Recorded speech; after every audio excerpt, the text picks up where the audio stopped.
Oke, silahkan kepada kelompok 2 untuk mempresentasikan materinya. Waktu dan tempat dipersilahkan. Baiklah, terima kasih Bu atas kesempatannya. Bismillahirrahmanirrahim. Assalamualaikum warahmatullahi wabarakatuh. Waalaikumsalam warahmatullahi wabarakatuh. Selamat siang, Ibu, Bapak, dan teman-teman sekalian. Pada kesempatan kali ini, kami dari kelompok 2 letakkan Siti Fauzia, Santika Maharani, Dea Justiasari, Siti Nur Hidayah, Elsa Wira, Nyimas Anissa, Mutiara Ayu, Sela Eka Putri, dan saya Yayang Indriani sebagai moderator. Pada kesempatan kali ini akan mempresentasikan materi kami, yaitu hubungan filsafat pendidikan dengan praktek pendidikan. Baiklah, materi yang pertama akan dijelaskan oleh Dea. Kepada Dea, waktu dan tempat dipersilahkan. Baiklah, terima kasih kepada moderator. Apakah suara saya terdengar? Ya, terdengar. Baiklah, di sini saya akan memaparkan materi tentang makna filsafat. Yang pertama itu menurut Jenny Land, tahun 2018 halaman 71, pengertian filsafat itu berasal dari kata pilor atau cinta, dan sophos atau sophia, yaitu kebijakan, kebaikan, dan kebenaran. Ilmu yang mempelajari hakikat segala sesuatu, manusia, alam, dan Tuhan. Selanjutnya, menurut Aristoteles yang dikutip oleh Solikho, tahun 2020 halaman 24, filsafat adalah ilmu pengetahuan yang meliputi kebenaran mengenai ilmu-ilmu metafisika, logika, retorika, etika, ekonomi, politik, dan estetika. Kemudian menurut Georgios, tahun 2018 halaman 2, filsafat adalah ilmu yang mencintai kebenaran. Kebenaran menjadi dasar pertimbangan dan pelacakan ilmu-ilmu lain terhadap filsafat. Jadi dari ketiga pendapat yang telah disebutkan tadi dapat disimpulkan bahwa filsafat adalah sebuah ilmu yang mempelajari hakikat segala sesuatu yang dibuktikan kebenarannya mengenai ilmu-ilmu metafisika, logika, retorika, etika, ekonomi, politik, dan estetika. Baiklah, terima kasih. Saya kembalikan ke moderator. Baiklah yang selanjutnya yaitu arti pendidikan akan dijelaskan oleh Siti Nur. Kepada Siti, saya persilahkan. Apakah suara saya terdengar, Yayang? Terdengar, Siti. Baik, terima kasih. Bismillahirrahmanirrahim. Jadi di sini Siti membahas arti pendidikan. Nah, arti pendidikan ini saat teman-teman lihat di PPT ataupun di makalah, ternyata memiliki dua pengertian. Ada pengertian dari umum dan ada pengertian dari luasnya. Nah, jadi di sini ada tiga pendapat dari ahli. Yang pertama dari Sadullah, yang dikutip dalam jurnal milik Patrigat tahun 2020, halaman 111. Nah, beliau mengatakan bahwa pendidikan ini ada dua pengertian, yakni umum dan khusus. Nah, untuk yang khusus, beliau mengatakan pendidikan adalah bimbingan yang dilakukan dari orang dewasa ke anak yang belum dewasa untuk mencapai suatu dewasaan di dalam dirinya. Nah, kalau untuk yang pendidikan secara umum, beliau mengatakan pendidikan itu adalah proses untuk mengembangkan semua aspek kepribadian di dalam diri anak, baik itu mencakup bidang kognitif, psikomotor, dan afektif. Pasti itu kan. Ketiga cakupan itu nantinya bakal masuk ke dalam diri anak untuk menjadi kepribadian yang lebih baik lagi. Kemudian menurut Suganda Purbakara yang dikutip oleh Nur Aini dan kawan-kawan, halaman 149 tahun 2020. Nah, beliau mengatakan bahwa pendidikan adalah segala usaha dan perbuatan dari generasi yang mengalihkan pengalaman, pengetahuan, kecakapan, serta keterampilan ke generasi muda. Nah, untuk melakukan fungsinya ada pergaulan bersama sebaiknya. Artinya itu untuk pergaulan ke depannya. Lanjut, ada menurut Reza Budiaharjo yang dikutip oleh Mukodi tahun 2018, beliau mengatakan pendidikan ini dalam pengertian luas, yaitu pendidikan adalah kehidupan hidup. Maknanya, pendidikan adalah semua pengalaman belajar yang Mungkin presenter bisa nge-backup Siti Nur Hidayah ya, karena suaranya sepertinya unstabil ya. Iya, betul tidak? Kalau dari Bu. saya nggak stabil kayak suara. Benar Bu, putus-putus soalnya. Bisa di-backup oleh kelompok. Oh, mohon maaf, berarti sinyalnya.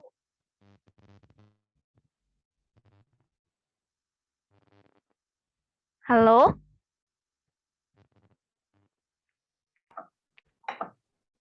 Apakah Jelas. putus atau masih? Masih. Masih Jelas ya? kalau enggak matiin kameranya, Ti.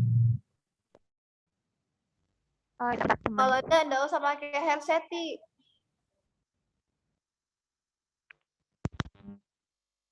Kedengaran jelas?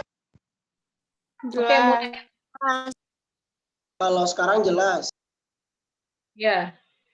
Oke. Aduh, ya Allah. Maaf, teman-teman. Jadi lanjut di yang Reza Mudiaharjo ya, teman-teman.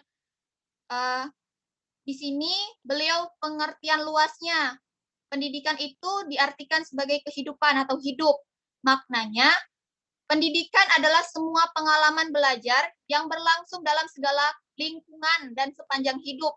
Baik kalian muda, dewasa, maupun tua, pendidikan itu bakalan ada di dalam diri kalian sendiri, kayak gitu. Jadi setiap sepanjang usia kalian masih sehat walafiat, hidup, kalian masih memperoleh pendidikan dari berbagai hal.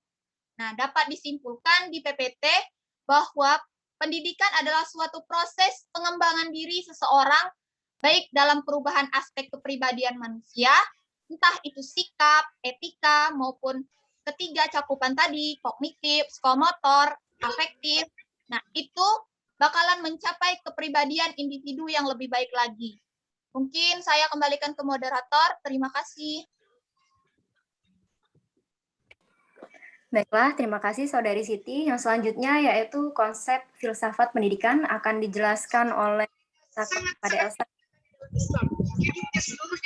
Baiklah, terima kasih kepada moderator. Saya akan menjelaskan tentang konsep filsafat pendidikan. Menurut Suryadi dan Ulfa yang dikutip oleh Turibus tahun 2018, konsep dasar filsafat PAUD dimulai ketika J.J.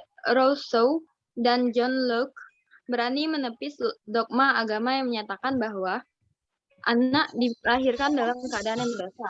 Konsep rasionalis ini menjadi babak baru bagi masa depan anak yang lebih bermartabat serta mengubah secara total pandangan masyarakat tentang anak. Selanjutnya, menurut Suryadi dan Ulfa yang dikutip oleh Rahmat tahun 2018, ada 6 periodisasi perkembangan filsafat PAUD, yakni 1. Sebelum Masehi sampai abad keempat, anak usia dini disebut infanticidal. Pada rentang sejarah ini, belum ada bukti historis yang menunjukkan adanya konsep tentang pendidikan anak prasekolah atau pendidikan anak usia dini. Yang kedua adalah abad keempat sampai ke-13, anak usia dini disebut abandoning. Pada masa ini, orang tua sudah mulai menunjukkan perhatian yang agak serius kepada anak-anak mereka. Yang ketiga adalah abad ke-14 sampai abad ke-17. Anak usia dini disebut ambivalent. Masa ini disebut juga dengan masa Renaissance. Dikatakan demikian karena muncul beragam ide-ide segera dan revolusioner, termasuk konsep pendidikan anak. Yang keempat adalah abad ke-18. Anak usia dini disebut intrusif. Pada abad 18 terjadi perubahan paradigma berpikir terhadap anak, yakni masa anak usia dini sangat penting sebagai masa persiapan untuk kehidupan masa depan. Yang kelima, abad ke-19 sampai pertengahan abad ke-20. Anak usia dini disebut socializing atau sosialisasi. Perubahan paradigma konsep tentang anak yang didengungkan oleh Rousseau bahwa anak lahir tidak berdosa, ternyata membawa angin segar bagi dunia pendidikan anak. Rousseau menyatakan bahwa 5 tahun pertama kehidupan anak merupakan masa unik yang telah membuka jalan untuk pendekatan baru dalam pendidikan anak. Yang keenam adalah abad ke-20. Anak usia dini disebut helping atau bantuan. Pada masa kelima tadi, yaitu masa ke abad 2019, lahirlah tentang nursery school. Nah, pada abad ke-20 ini, setelah lahirnya nursery school atau semacam kelompok bermain atau kindergarten, hanya berfungsi sebagai bantuan atau helping untuk anak. Sekian penjelasan dari saya kembalikan kepada moderator. Baiklah, terima kasih Saudari Elsa. Yang selanjutnya yaitu lingkup filsafat pendidikan akan dijelaskan oleh Siti Fauzia. Apakah Siti Fauzia ada di room Zoom? Ada. Baiklah, silakan Siti. Sebelumnya mohon maaf para Ibu sama Bapak kalau suaranya agak terganggu, soalnya lagi di pinggir jalan. Apakah suaraku jelas, teman-teman? Jelas. Oke, baiklah, terima kasih atas kesempatannya kepada moderator. Di sini saya akan menjelaskan mengenai lingkup filsafat itu sendiri. Menurut Silahan tahun 2019, lingkup filsafat itu ada 5. Yang pertama, tujuan dan cita-cita filsafat pendidikan. Yang kedua, interpretasi tentang sifat manusia. Yang ketiga, nilai pendidikan. Yang keempat, teori pengetahuan. Dan yang kelima, hubungan pendidikan dan berbagai kegiatan kehidupan nasional dan berbagai komponen sistem pendidikan. Nah, untuk poin pertama itu tujuan dan cita-cita filsafat pendidikan. Apa sih tujuan dari pendidikan itu sendiri?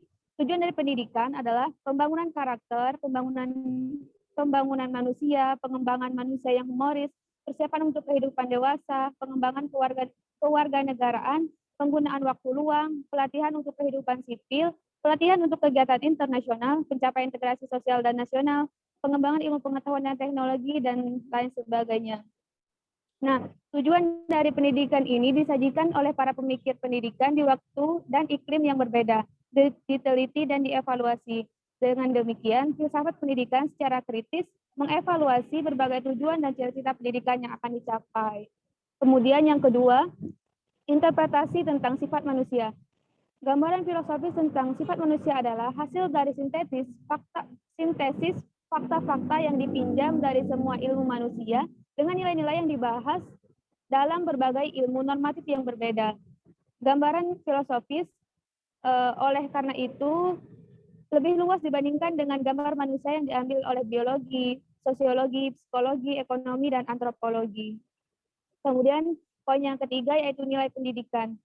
Nilai biasanya merupakan subjek filosofis karena lebih abstrak, integral, dan universal.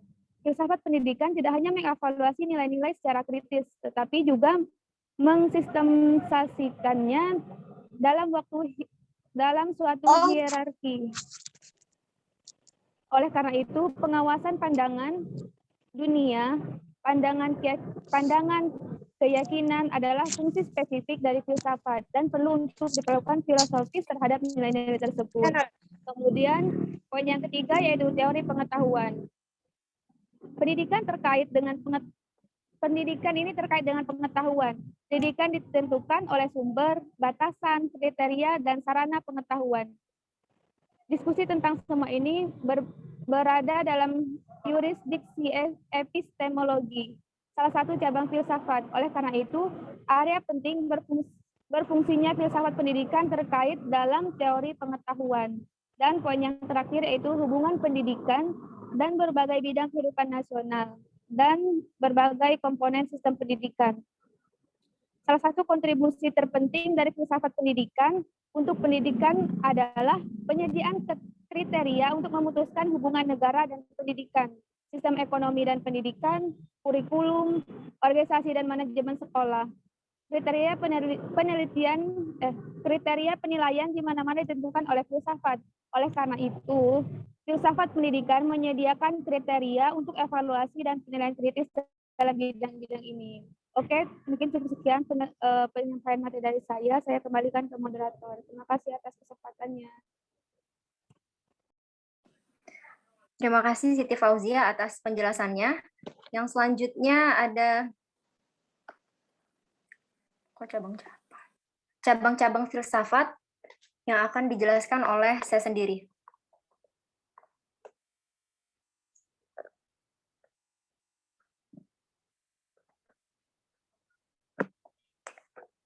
Cabang-cabang filsafat terbagi menjadi 5. Yang pertama logika, epistemologi, etika, estetika, dan metafisika. Yang pertama logika adalah cabang filsafat yang menyelidiki tentang lurus atau tidaknya pemikiran manusia. Bidang kajian logika adalah azas-azas yang menentukan pemikiran yang lurus, tepat, dan sehat. Yang kedua epistemologi adalah bagian filsafat yang membicarakan tentang terjadinya pengetahuan, sumber pengetahuan, asal mula pengetahuan, batas-batas, sifat, metode, dan kesahihan pengetahuan. Adapun filsafat ilmu mempelajari tentang ciri-ciri pengetahuan ilmiah dan cara bagaimana mendapatkannya. Yang ketiga yaitu etika, adalah cabang filsafat yang mengkaji tentang tingkah laku atau perbuatan manusia mengenai baik buruk. Dengan belajar etika, manusia dapat membedakan istilah yang sering muncul seperti etika, norma, dan moral. Dapat pula mengetahui dan memahami tingkah laku apa yang baik menurut teori-teori tertentu dan sikap yang baik sesuatu dengan kaidah-kaidah etika. Yang selanjutnya, estetika. Estetika adalah filsafat yang mengkaji tentang keindahan. Objek dari estetika adalah pengalaman akan keindahan. Dengan mempelajari estetika, manusia dapat membedakan antara estetika filsafati dengan estetika ilmiah. Berbagai teori keindahan, pengertian seni, penggolongan seni, nilai seni, aliran dalam seni, dan teori penciptaan dalam seni. Yang terakhir yaitu metafisika. Adalah cabang filsafat yang mengkaji tentang yang ada. Metafisika membicarakan suatu di balik yang nampak. Dengan mempelajari metafisika, manusia justru akan mengenal Tuhannya dan mengetahui berbagai macam aliran yang ada dalam metafisika. Next. Yang selanjutnya, sifat filsafat pendidikan, mode penyelidikan filsafat akan dijelaskan oleh Nyimas Anissa. Pada Nyimas, saya persilahkan. Baiklah, terima kasih kepada moderator. Selanjutnya yaitu adalah sifat filsafat pendidikan mode penyelidikan filsafat. Filsafat pendidikan adalah salah satu bidang filsafat terapan. Ada 3 cabang filsafat yaitu metafisika, epistemologi, dan aksiologi. Menurut Siahan pada tahun 2019 halaman 40-41. Yang pertama itu ada metafisika. Metafisika adalah cabang filsafat yang menyelidiki prinsip-prinsip realitas yang melampaui prinsip-prinsip ilmu tertentu. Ini berkaitan dengan menjelaskan sifat dasar keberadaan dan dunia. Metafisika adalah studi tentang sifat sesuatu. Ahli metafisika bertanya hal-hal macam apa yang ada dan seperti apa mereka. Yang selanjutnya itu yang kedua adalah aksiologi. Nah, aksiologi merupakan cabang penyelidikan filosofis yang mengeksplorasi estetika dan etika. Nah, estetika adalah studi pertanyaan filosofis dasar tentang seni dan keindahan. Sedangkan etika adalah studi tentang apa yang membuat tindakan benar atau salah dan tentang bagaimana teori tindakan benar dapat diterapkan pada masalah moral khusus. Yang ketiga itu adalah epistemologi. Epistemologi ini adalah cabang filsafat yang mempelajari pengetahuan. Ia mencoba menjawab pertanyaan dasar, apa yang membedakan pengetahuan yang benar dari pengetahuan yang salah. Secara praktis, pertanyaan ini diterjemahkan ke dalam masalah metodologi ilmiah. Bagaimana seseorang dapat mengembangkan teori atau model yang lebih baik daripada teori yang bersaing. Ini juga membentuk salah satu pilar ilmu pengetahuan kognisi baru yang berkembang dari pendekatan pemrosesan informasi ke psikologi dan dari kecerdasan buatan sebagai upaya untuk mengembangkan program komputer yang meniru kapasitas manusia untuk menggunakan pengetahuan dengan cara yang cerdas. Terima kasih, saya kembalikan moderator.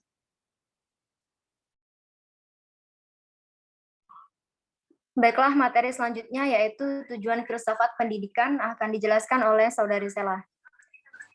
Saya persilahkan. Terima kasih kepada moderator.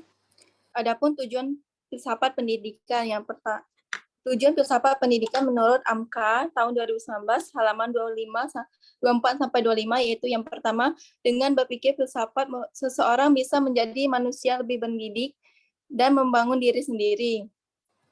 Yang kedua, seseorang dapat menjadi orang yang dapat berpikir sendiri. Yang ketiga, memberikan dasar-dasar pengetahuan, memberikan pandangan yang sintetis, pula sehingga seluruh pengetahuan merupakan satu kesatuan. Yang keempat, hidup seseorang dipimpin oleh pengetahuan yang dimiliki oleh seseorang tersebut.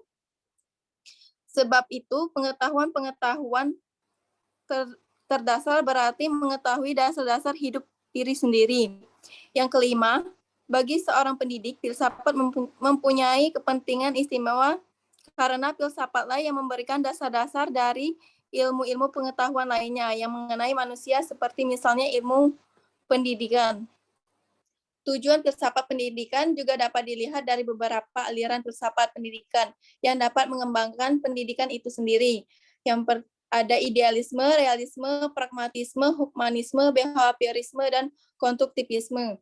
Dari uraian di atas dapat disimpulkan bahwa tujuan filsafat adalah mencari hakikat kebenaran sesuatu, baik dalam logika, berpikir, etika, maupun metafisika.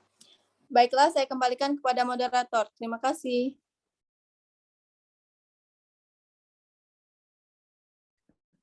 Baiklah, terima kasih kepada Saudari Sela. Materi selanjutnya yaitu hubungan antara filosofi mengajar dan gaya mengajar yang akan dijelaskan oleh Saudari Siti. Pada Siti, saya persilahkan.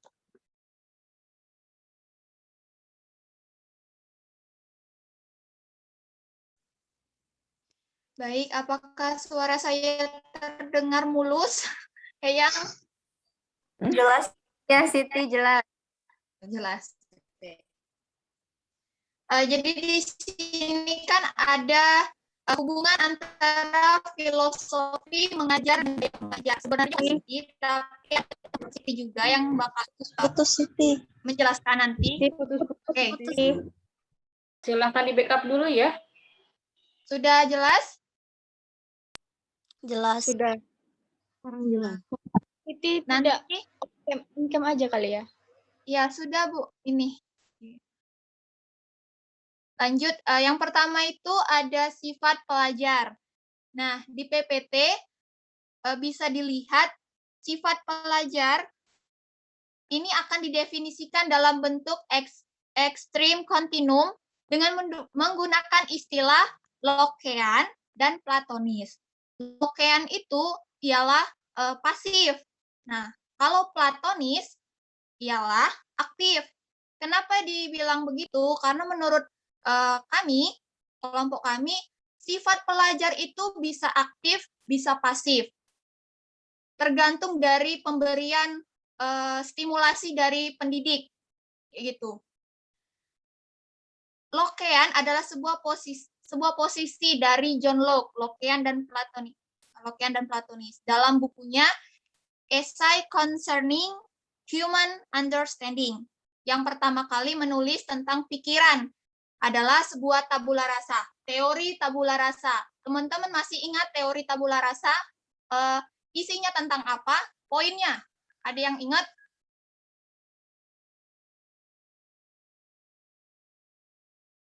Oke. Jadi teori tabula rasa ini kan pencetusnya adalah John Locke. Nah, di dalam teori tabula rasa ini, John Locke itu mengatakan bahwa manusia itu dilahirkan dengan suatu kondisi tidak adanya bawaan sebagai pemahaman awal. Nah, yang artinya sumber pengetahuan seseorang itu bakalan didapat melalui melalui pengalaman yang merupakan hasil pengamatan dengan menggunakan indera. Jadi diibaratkannya itu anak bayi yang baru lahir seperti selembar kertas yang kosong. Jadi selanjutnya, di sini juga dikatakan bahwa dalam buku esai tadi kan menulis tentang pikiran tuh di dalam makalah. Jadi pikiran ini dimaksudkan dengan seseorang itu dapat mengambil data melalui indera yang akan membuat kesan. Nah, di dalam suatu pendidikan di sekolah misalnya mengajar anak didik, pendidiknya. Jadi kan anak didik itu akan mendapat informasi atau kesan atau pengetahuan dari seorang pendidik. Nah, lalu secara kompleks pelajar itu akan seperti asosiasi, interpretasi, serta evaluasi data sekunder mengarah pada perumusan pengetahuan yang semakin kompleks. Jadi itu tadi sifat pelajar itu menurut kelompok kami adalah seseorang yang menerima ilmu pengetahuan dari seorang pendidik. Nah, mungkin selanjutnya bakal dijelasin sama teman Siti yang satunya. Saya kembalikan ke moderator. Baik, yang selanjutnya sifat materi subjek akan dijelaskan oleh saudari Dea. Kepada Dea, disilakan. Baiklah, di sini saya akan menjelaskan tentang sifat materi subjek. Istilah amorf atau terstruktur digunakan untuk menggambarkan ekstrem pada kontinum pandangan guru tentang sifat materi pelajaran. Istilah label amorf telah dicadangkan untuk pembelajaran hafalan yang menekankan bahwa setiap item yang akan dipelajari sama pentingnya dengan setiap hal lain untuk dipelajari. Oleh karena itu, anak-anak tidak didorong untuk menemukan hubungan di antara item yang akan dipelajari dan tidak ada yang dipandang lebih penting daripada yang lain. Istilah terstruktur seperti yang digunakan dalam konteks ini adalah dari pemahaman benar bahwa subjek apapun harus dipandang memiliki struktur alami yang dapat membantu menjelaskan hubungan antara komponen-komponennya dan yang dapat digunakan untuk menemukan informasi baru. Itu menurut Siahan tahun 2019 halaman 45. Baiklah, terima kasih. Saya kembalikan ke moderator. Baiklah, yang selanjutnya, bagaimana seharusnya subjek membimbing kegiatan belajar siswa? Ini akan dijelaskan oleh saudari Sela. Pada Sela, dipersilahkan. Baiklah, terima kasih kepada moderator. Bagaimana seharusnya subjek membimbing kegiatan belajar siswa? Dua titik akhir dari kontinum adalah kognitif dan afektif. Konsep-konsep ini bukan kategori yang saling eksklusif, melainkan masalah penekanan dan prevensi. Untuk menjelaskan faktor-faktor yang terlibat dalam keputusan guru, kegiatan belajar kognitif dan afektif penting untuk mempertimbangkan tambahan berikut. Yang pertama, domain kognitif, fakta, konsep, dan generalisasi. Yang kedua yaitu domain afektif, yaitu keyakinan dan nilai.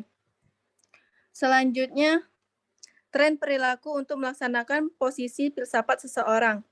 Istilah otoriter dan non-otoriter adalah dua ekstrim dari kontinum, tetapi harus dipahami tidak hanya sebagai ketat atau permisi. Kata-kata ini harus melampaui aspek manajemen kelas karena merupakan pendekatan yang lebih inklusif untuk manajemen kelas. Ini adalah pandangan berlebihan siswa dan materi pelajaran yang indikator ini telah dirancang untuk memeriksa. Sebagai contoh, anggaplah beberapa guru mendorong siswa untuk melihat materi pelajaran hanya sebagai ahli di bidang itu mungkin melihatnya. Baiklah, saya kembalikan kepada moderator. Terima kasih. Terima kasih, saudari Sela. Yang selanjutnya yaitu hubungan filsafat dengan strategi pembelajaran yang akan dijelaskan oleh Santika. Kepada Santika, saya persilahkan. Terima kasih kepada moderator yang memberikan kesempatan. Materi selanjutnya adalah hubungan filsafat dengan pendidikan. Sebelumnya, filsafat itu tidak bisa dipisahkan dengan kehidupan manusia, karena sejarah filsafat erat kaitannya dengan sejarah manusia pada masa lampau. Oleh karena itu, suatu filsafat yang diyakini oleh masyarakat atau bangsa akan berkaitan eratnya dengan sistem pendidikan yang dirasakan oleh masyarakat dan bangsa tersebut.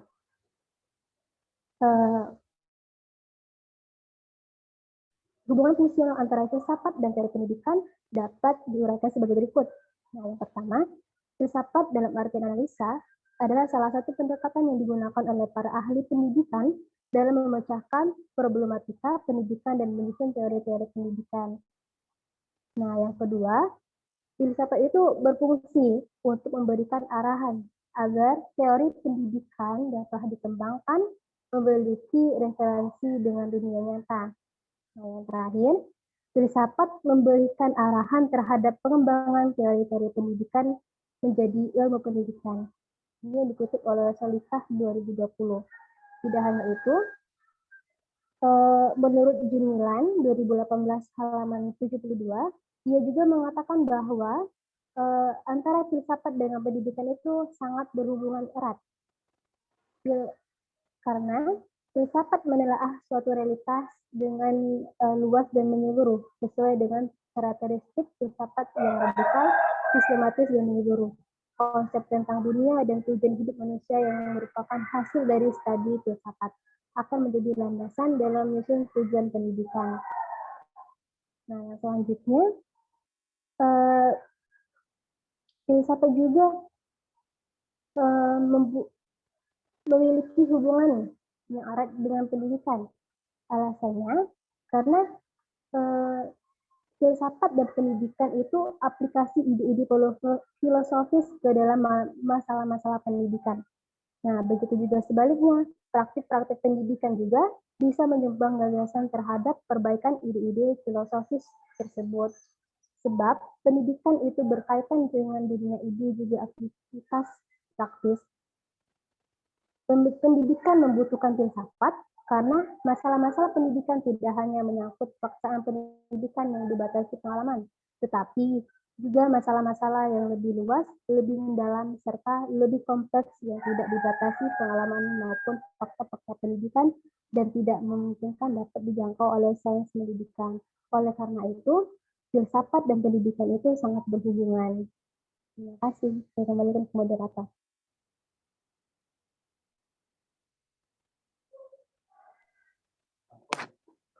Baiklah, terima kasih kepada teman-teman yang sudah menjelaskan materi kita pada hari ini. Mohon izin Ibu Taruni, apakah diskusinya dilanjutkan dengan sesi tanya jawab atau kelompok 7, Bu?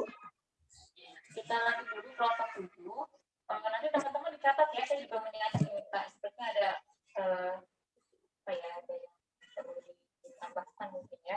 Jadi teman-teman silakan juga catat semuanya yang teman-teman tangkap. Dan juga ada tadi sempat ada trouble ya. Sambil menunggu kelompok 7 share screen, silakan. Jadi teman-teman, saya harapan ya selama ini saya melihat learning gitu ya yang bertanya sepertinya dia lagi apalagi sudah semester. Ayo, dan di sini ada adik kelas ya kalau tidak salah ya, yang mengambil mata kuliah filsafat atau semuanya satu angkatan? Satu angkatan semuanya ini. Semester 7 semua. Iya, Bu. Apa, Bu? Mohon maaf, suaranya tadi. Ada yang juniornya ya? Sepertinya tidak ada, Bu. Yang ambil MK filsafat ya? Tidak ada. Tertuju semua, Bu. Itu pengantar filsafat. Ini semester berapa? Semester 7, Ibu. Yang 7 semua berarti. Oh, pengantar filsafat berarti. Yaudah. Jadi yuk semester 7 tetap semangat walaupun Anda lelah, sudah mulai lelah untuk belajar, tapi tetap semangat.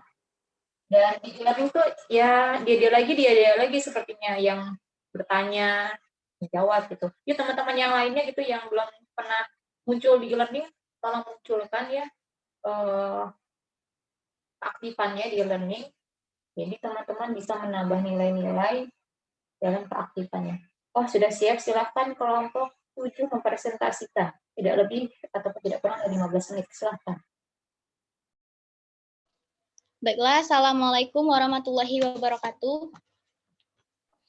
Waalaikumsalam warahmatullahi wabarakatuh. Waalaikumsalam warahmatullahi wabarakatuh. Waalaikumsalam warahmatullahi wabarakatuh. Kami dari kelompok 7 akan membahas mengenai hubungan filsafat pendidikan dengan praktek pendidikan. Dimulai dari,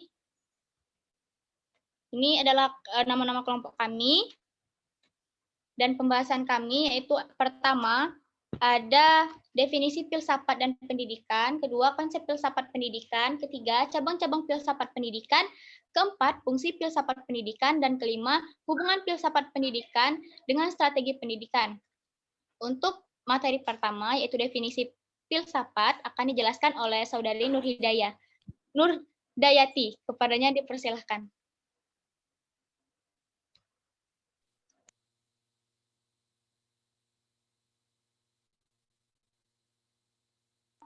Apakah Saudari Nurdayati ada di ruang Zoom?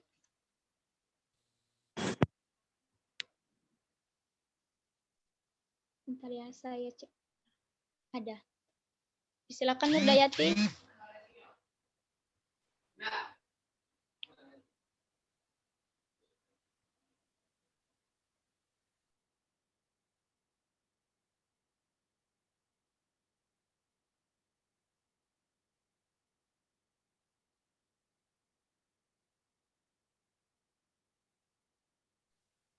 Nurdayati.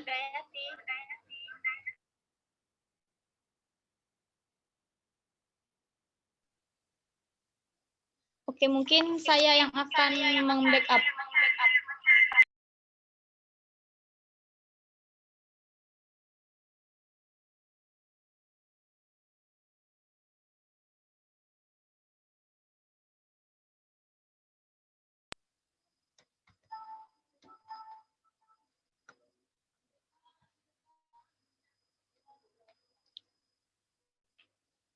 Baiklah, untuk definisi. Maaf ya, saya. Suaranya bergemarin. Bentar.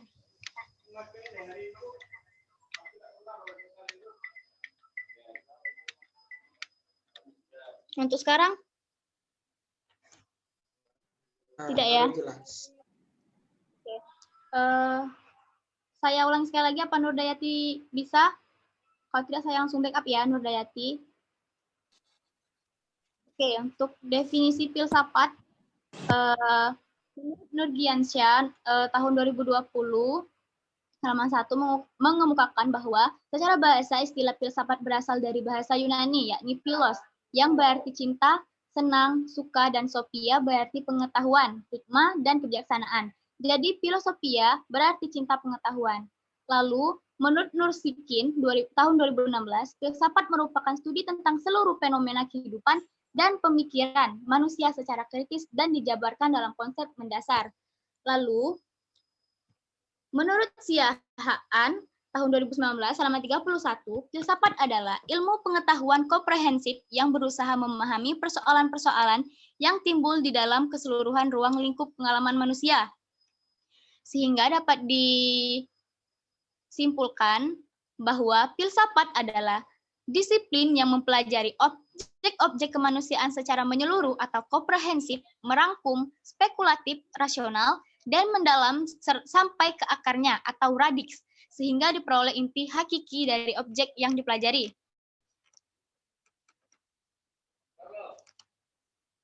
Selanjutnya, definisi pendidikan yang akan dijelaskan oleh saudari Erin. Kepadanya dipersilahkan. Baik, saya akan menjelaskan tentang definisi pendidikan. Di sini ada 3 definisi menurut para ahli. Yang pertama yaitu AMKA tahun 2019. Menurut AMKA, pendidikan adalah bimbingan atau pertolongan yang diberikan oleh orang dewasa kepada perkembangan anak untuk mencapai kedewasaannya dengan tujuan agar anak cukup cakap melaksanakan tugas hidupnya sendiri, tidak dengan bantuan orang lain. Kemudian menurut Undang-Undang Republik Indonesia Nomor 20 Tahun 2003, Sistem Pendidikan Nasional, pendidikan adalah usaha sadar dan terencana untuk mewujudkan suasana belajar dan proses pembelajaran agar peserta didik secara aktif mengembangkan potensi dirinya untuk memiliki kekuatan spiritual, keagamaan, pengendalian diri, kepribadian, kecerdasan akhlak mulia, serta keterampilan yang diperlukan dirinya, masyarakat, bangsa, dan negara. Kemudian yang terakhir, menurut Ahmad D. Marimba, pendidikan adalah bimbingan secara sadar oleh pendidik terhadap perkembangan jasmani dan rohani si terdidik menuju terbentuknya kepribadian yang utama. Nah, dari 3 definisi tadi dapat disimpulkan bahwa pendidikan adalah sebuah usaha dan cara membimbing anak untuk mencapai usaha dalam meraih serta mengembangkan potensi yang ada dalam diri anak guna tercapai seluruh tujuan hidupnya. Dan hakikat pendidikan lebih dari hanya sekedar menyampaikan pengetahuan, tetapi juga cara membangun sikap positif terhadap nilai kehidupan. Baiklah, saya kembalikan ke moderator.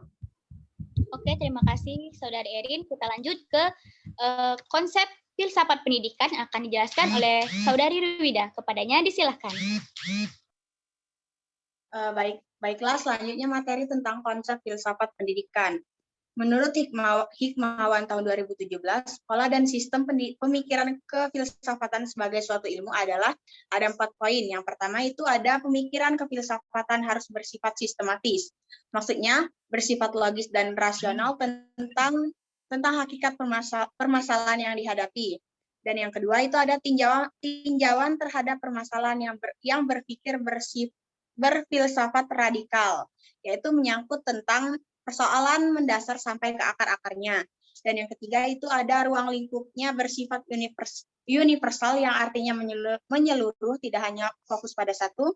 Dan yang terakhir itu ada tentang objek pengkajian bersifat objektif. Selanjutnya saya kembalikan ke moderator.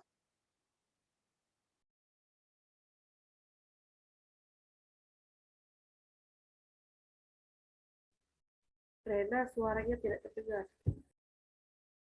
Maaf. Terima kasih kepada Saudari Ruwida. Selanjutnya kita lanjut ke dasar-dasar filsafat yang akan dijelaskan oleh Saudari Widya. Kepadanya disilahkan. Baiklah, di sini saya akan menjelaskan dasar-dasar filsafat menurut Hikmawan tahun 2017. Ada 3 dasar-dasar filsafat. Yang pertama yaitu dasar filsafat metafisika atau ontologi. Dalam bidang pendidikan, metafisika adalah cabang filsafat yang berkaitan dengan proses analitis atas hakikat fundamental mengenai keberadaan dan realitas terdalam dari sesuatu. Yang kedua ada dasar epistemologi dalam pendidikan. Dasar epistemologi ini adalah cabang filsafat yang berkaitan dengan asal, sifat, karakter, dan jenis pengetahuan. Yang terakhir yaitu ada dasar aksiologi dalam bidang pendidikan. Dasar aksiologi ini merupakan cabang filsafat ilmu yang mempertanyakan bagaimana dasar aksiologi dalam bidang-bidang pendidikan, seperti dalam pembuatan tujuan pendidikan, kurikulum pendidikan, dan metode pendidikan. Baiklah, saya kembalikan kepada moderator.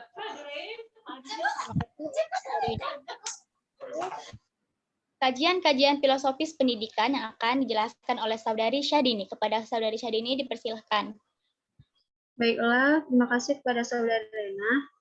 Nah, yang selanjutnya ini menurut Saragi pada tahun 2021, secara khusus ruang lingkup filsafat pendidikan yang menjadi objek filsafat pendidikan adalah meliputi kajian-kajian filosofis pendidikan sebagai berikut. Nah, yang pertama itu merumuskan hakikat pendidikan. Nah, yang kedua, merumuskan secara filosofis hakikat manusia yang berpartisipasi dalam proses pendidikan. Yang ketiga, merumuskan secara filosofis hubungan antara filsafat pendidikan, agama, dan kebudayaan. Yang keempat, merumuskan hubungan antara filsafat, filsafat pendidikan, dan teori pendidikan. Yang kelima, merumuskan hubungan antara filsafat negara, ideologi negara, filsafat pendidikan, dan kebijakan pendidikan.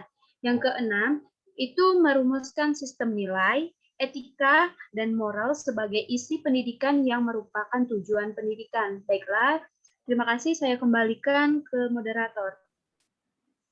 Oke, baiklah, kita lanjut ke cabang-cabang filsafat pendidikan yang akan dijelaskan oleh Saudari Tania. Kepada Saudari Tania, dipersilakan.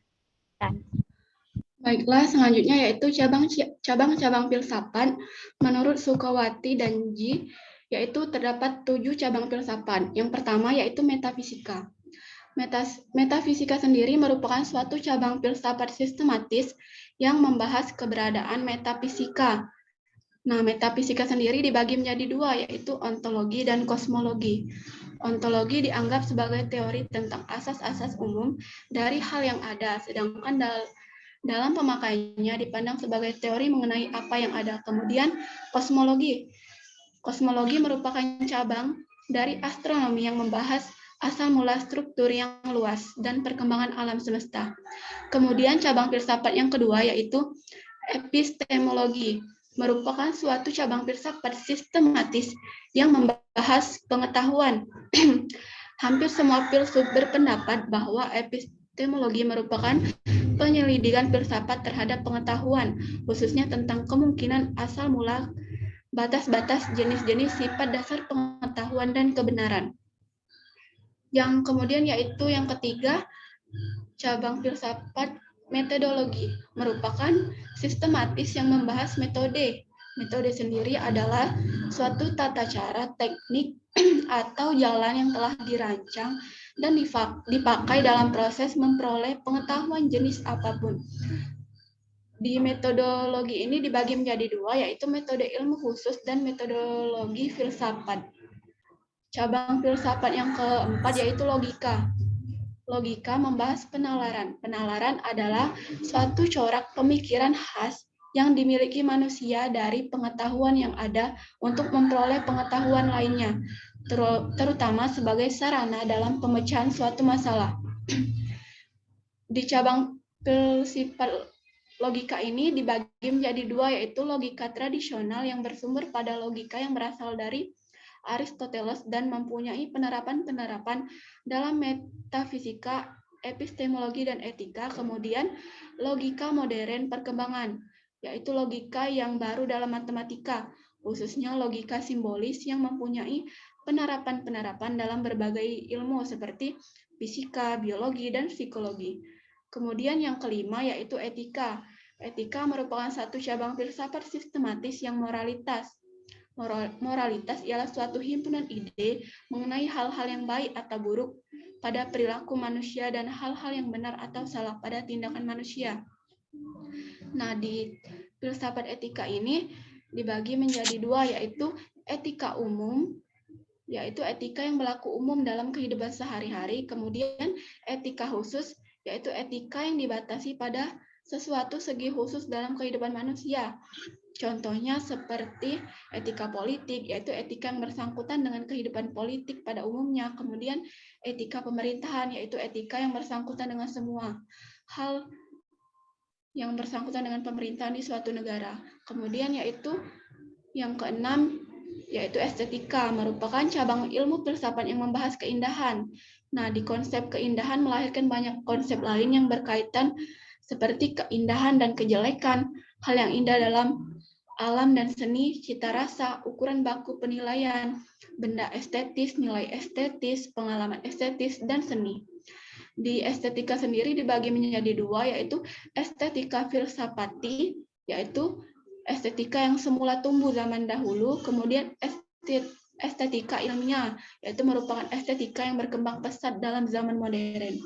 Yang terakhir yaitu sejarah filsafat. Sejarah filsafat merupakan bidang pengetahuan yang sangat luas dan merupakan cabang ke-7 dari filsafat sistematis dan membahas perkembangan filsafat dari masa yang paling permulaan sampai sekarang.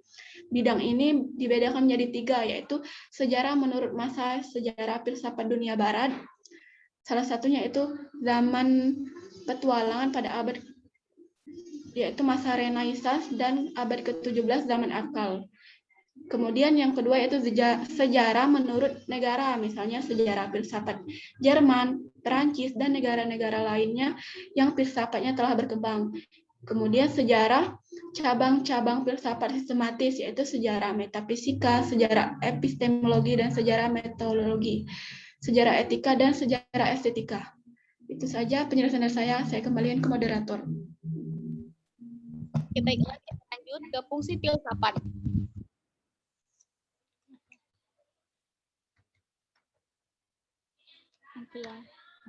Fungsi filsafat yang akan dijelaskan oleh Saudari Iis. Kepada Saudari Iis, disilahkan. Baiklah, saya akan memaparkan tentang fungsi filsafat pendidikan. Menurut Siahan 2019 dalam bukunya yang berjudul Filsafat Pendidikan, mengemukakan bahwa fungsi filsafat pendidikan yang terdiri dari 4. Yang pertama itu menentukan tujuan pendidikan. Nah, menentukan tujuan pendidikan di sini yaitu memberikan pandangan yang berbeda, tetapi situasi ini tidak berbahaya. Jadi, filsafat pendidikan memandu proses pendidikan dengan menyarankan tujuan yang sesuai dari keanekaragaman kehidupan dan memilih cara yang sesuai. Yang kedua, menyelesaikan tradisi lama dan baru di bidang pendidikan. Jadi dalam proses perkembangan sosial, tradisi lama menjadi asing bagi masyarakat. Mereka digantikan oleh tradisi baru. Oleh karena itu, ada kebutuhan untuk mengkoordinasikan keduanya agar terjaganya keharmonisan antara tradisi lama dan tradisi baru. Yang ketiga, memberikan para perencana pendidikan, administrator, dan pendidik dengan visi progresif untuk mencapai pengembangan pendidikan. Nah, di sini maksudnya filsafat pendidikan memberikan perencanaan pendidikan, administrasi, dan pendidik dengan visi yang tepat yang membimbing mereka untuk mencapai tujuan pendidikan secara efisien. Yang keempat, mempersiapkan generasi muda untuk menghadapi tantangan zaman modern. Nah, di sini maksudnya komentator sosial telah memberikan banyak label pada periode sejarah saat ini. Untuk beberapa itu ada zaman informasi dan bagi yang lain itu adalah postmodernitas. Jadi filsafat pendidikan adalah kekuatan yang membimbing, mengarahkan dan membebaskan yang membantu orang muda dan masyarakat pada umumnya untuk menghadapi tantangan zaman modern.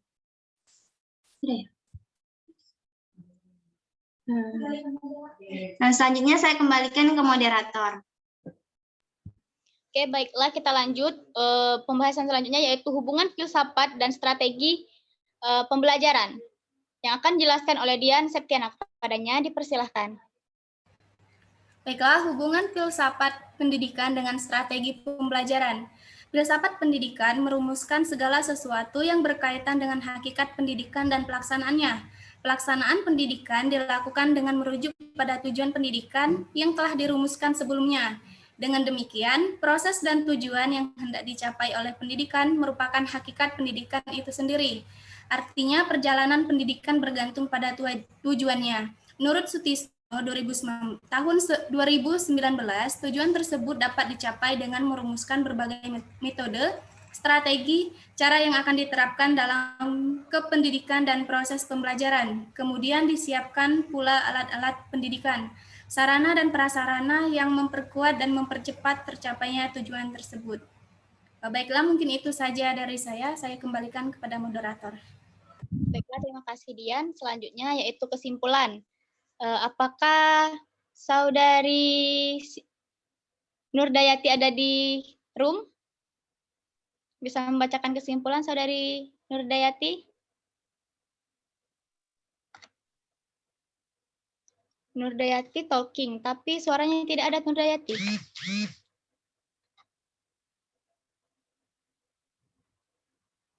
Apakah teman-teman yang lain mendengar suara Nurdayati? Saya tidak dengar. Enggak. Nurdayati.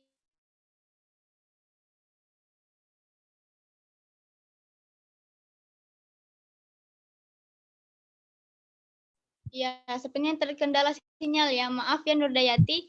Mungkin nanti dioptimalkan di sesi tanya jawab ya Nurdayati. Untuk kesimpulan akan saya bacakan karena mengingat waktu sudah mepet ya. Kesimpulan dari presentasi kelompok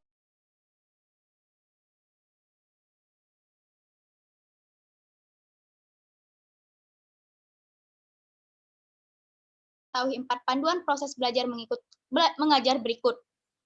Seperti sifat pelajar, sifat materi pelajaran, hal yang seharusnya dilakukan seseorang menggunakan materi pelajaran untuk membimbing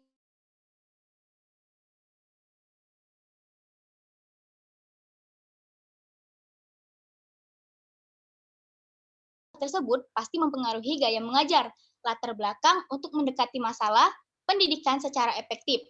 Karena itu, sangat penting bagi para pendidik untuk memiliki wawasan yang mendalam tentang filosofi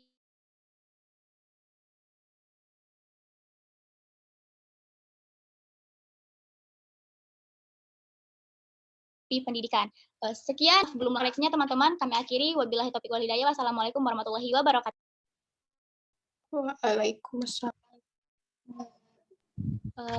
Untuk ini Waalaikumsalam warahmatullahi wabarakatuh. Oke, terima kasih. Kelompok 7. Silakan di-load dulu, dikeluarkan dulu.